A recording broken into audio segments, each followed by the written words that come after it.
Ready, aim, deliver. But when, after weeks of delay, an emergency sitting of Parliament finally passed a 75% wage subsidy late yesterday, but the program will finally be judged on how efficiently and how quickly it delivers aid to businesses struggling to survive. So when will the money finally get to those businesses? Will the eligibility rules be relaxed? And what about an aid package for the energy sector? To talk about that and lots more, we are joined now by the Employment Minister, Carla Qualtrough. Happy Easter to you and your family. I hope you're safe, Minister. Thanks for being here. Look, businesses need to pay rent. You know that. You're hearing it all the time. There's a long delay to get to this point. The government, as you know, backtracked on the 10% wage subsidy. Now there's a 75% wage subsidy up to $57,700 for 12 weeks. When will businesses get that money? Well, I can assure you, Evan, that we are pulling out all stops, like we did with the CERB, to deliver the CEWS, or the CEWS, I guess, as we're calling it now, because we recognize the dire positions that businesses find themselves in now. Today, the Finance Minister said that it would take about 2 to 4 weeks from now to deliver this benefit. And like I said, if we can do it quicker, we certainly will.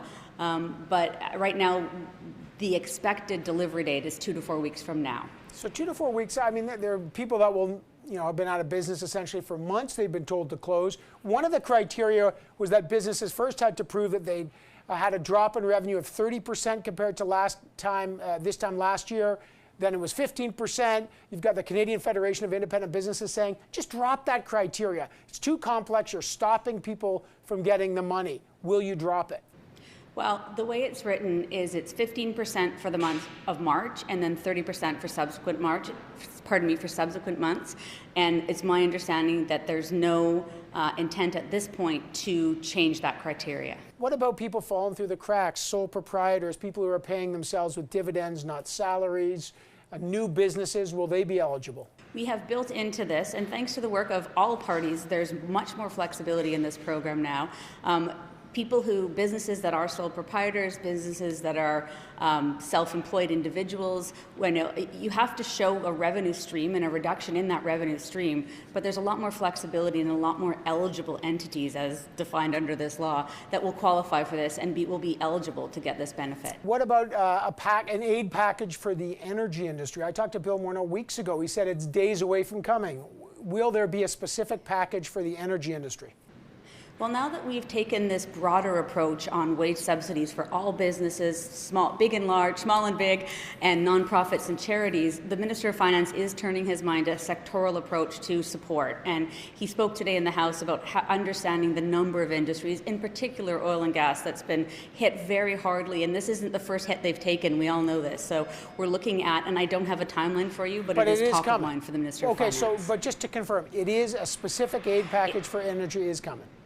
Well, a package that will cover that sector is coming, yes. I don't know if it'll be broader, so we might bunch in some sectors, but we are going to take a sectoral approach in the next wave of support. Minister, we talk a lot, and I want to get to that, the projections on COVID from a health point of view, but because you're the Minister of Employment, does your government have a projection of how high unemployment will be and how many businesses will survive this? Do you have any modeling on that? Because the situation is so dynamic and really so dependent on the individual behavior of Canadians in terms of the response and where specific outbreaks are going to be and what businesses will be impacted, and the uptake of the wage subsidy, I predict, will have a significant impact on any projections we make. I just think it would be too speculative to even, it would be a little more than a guess.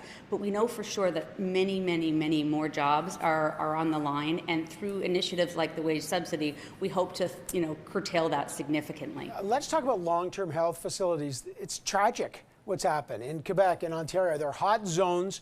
People are scared to work there. I know health is a provincial responsibility, but should the federal government step in and make sure that those facilities are safe for people to live in?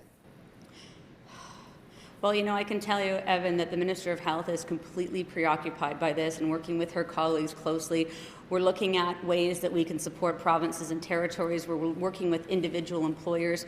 As Minister responsible for disability inclusion, the same, tragic set of circumstances exists within assisted living facilities for people with disabilities. We have high numbers of vulnerable people living in close proximity. We have healthcare workers who are afraid to go and do their jobs, even though they love these people dearly. And whether it's PPE or alternate arrangements for the building the capacity to self-isolate, we are looking under every stone to find a solution to this. Okay, so the federal government may step in there. The Prime Minister said until there's a vaccine, and he's talking about a year to 18 months. Does your government have an interim plan to get us back to some semblance of, quote, normality, a testing and tracing, testing and tagging model where Canadians have millions of tests frequently?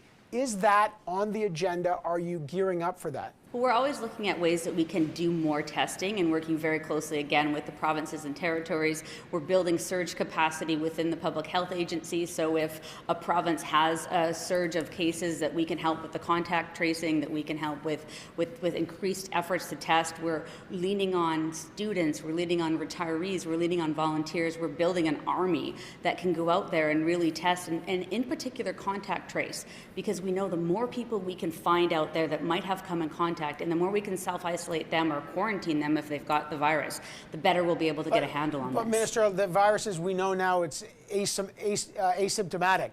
That means we need to do mass testing. That will require millions of tests. So I'm going to just ask you again, does your government have an interim step before a vaccine to produce tens of millions of tests so people can get back to work and we can do that? Well, certainly I know the Minister of Health and her colleagues are looking at how we can increase our testing capacity. I know right now Public Health Agency still has a priority list of individuals that should be tested, kind of first, second, third line of defense, if you will.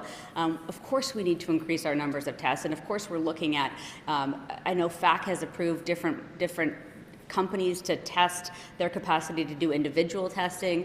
I apologize, I don't know more details than that, Evan, but what my sense getting these briefings is that brilliant minds are turning their attention to this, and we know testing is a key component of the success in this. I mean, the lack of testing has been an issue. Just a last question. I recognize this crisis is massive and unprecedented, but the fact is, and the hard truth is, that some nations did things better than Canada so far. South Korea, New Zealand, they closed their borders more quickly. They tested on a bigger level and faster. They had more mandatory isolation. They didn't experience the shortages that we had. We had a pandemic plan. Why was Canada slower than those countries when lack of speed is not only costing lives, but also massive economic damage? What I'd say in response, Evan, is that we made the best decisions we could with the information we had. We've always leaned very heavily on our experts in public health and our scientists, and at the time we made our decisions, we fervently believed that that was the time to make those decisions. And I think that, looking back, of course, would there have been an opportunity to act quicker? Well, that would be based on the information I have today.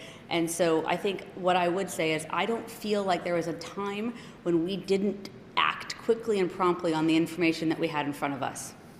All right. There are going to be lots of post-analysis, but we're not quite there, not even close yet. Minister Carla Qualtrough, have a good Easter. Thank you so much for joining us. I appreciate it.